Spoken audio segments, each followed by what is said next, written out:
আওয়ামী লীগের ভারতে বিশেষ করে গতকাল দেখা গেল দিল্লিতে তাদের সংবাদ সম্মেলনে আওয়ামী লীগ নেতাদের এবং শেখ হাসিনার বক্তব্য প্রচার করা হয়েছে। পররাষ্ট্র মন্ত্রণালয় আজকে বিবৃতি দিয়েছে, দিল্লিতে শেখ হাসিনার বক্তব্য বাংলাদেশের গণতন্ত্রের উত্তরণ এবং নিরাপত্তাকে বিঘ্ন করছে। সেই নিরাপত্তা বিঘ্ন কি ভোটের দিনেও কোনো প্রভাব ফেলতে পারে বলে মনে করেন? না, আমি প্রথমে দুইটা ঘটনাকেই স্বাভাবিক দেখছি। স্বাভাবিক এই অর্থে, ধরেন যারা ওইখানে আছে তারা এটা করবেই, করাটা কোনো অস্বাভাবিক না। আবার আমাদের দিক থেকে তো একটা কথা বলতে হবে, সেইটা বলছে। কিন্তু আমি অন্তত পক্ষে এই যে বিঘ্নিত করার থেকে যদি ওনারা কোনো প্রেস নোট বা বক্তব্য দেন, সেইটা ওই কথাকে ধরে সেইখানে কি ত্রুটি বিচ্যুতি বা তার সেই কথাটা দিলেই ভালো হতো আর কি।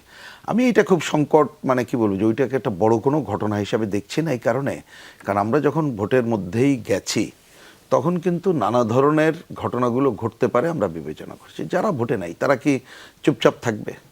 থাকার তো কোনো কারণ নেই। ধরুন অন্যটা যদি নাও হয়, তারা তো এই ভোটের সাথেই নাই, তা ন্যাচারাল তাদের লোকজন যাবে না। তা না গেলেই তো সেটাও তো একটা সংকট।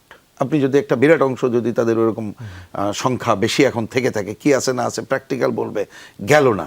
সুতরাং এই ধরনের অনেকগুলো ঘটনা ঘটতে পারে। কিন্তু আমি মনে করি যে আমাদেরকে প্রথম নজর দেওয়া দরকার নির্বাচন কমিশন এবং সরকারকে, আমরা পুরো কোন ধরনের পরিবেশ তৈরি করছি, যে পরিবেশে আমাদের দেশের সকল মানুষ স্বাচ্ছন্দ্যের সাথে ভোট কেন্দ্রে যেতে পারছে, ভোট দিতে পারছে এবং ভোট গোনা নিয়ে এবং অন্য জায়গায় কোনো সংশয় থাকবে না।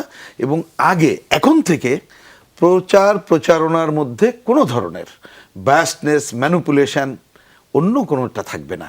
এই দিকেই বরঞ্চ নজর দিয়ে আমাদের এই পথে অগ্রসর হওয়াটা দরকার। কারণ আমরা এই কথা আমি আবার রিপিট করেই বলি, বায়াসনেস আছে এখন, বায়াসনেস আছে। সেটা তো আপনি ধরেন যে মানুষ তো এখনই মনে করছে যে বায়াসনেস নানাভাবে আছে, সময় নাই আমি এগুলো বলতে পারতাম। আমি মনে করি যার জন্য যে শুরু যেটা দিয়ে করছিলাম সেটাই শেষ করি, যে আমরা কিন্তু যার জন্য বলছি আমরা একটা ন্যূনতম গ্রহণযোগ্য নির্বাচনের পথে হাঁটছি। আমরা যে খুব মেলা ভালো নির্বাচন হয়ে যাবে সেই প্রত্যাশা করছি না। গণতন্ত্রের পথে যাত্রার জন্য ওইটুকু যদি করতে পারি, সেইটাও এইবার এক ধাপ অগ্রগতি বলে আমি মনে করি। সেটাই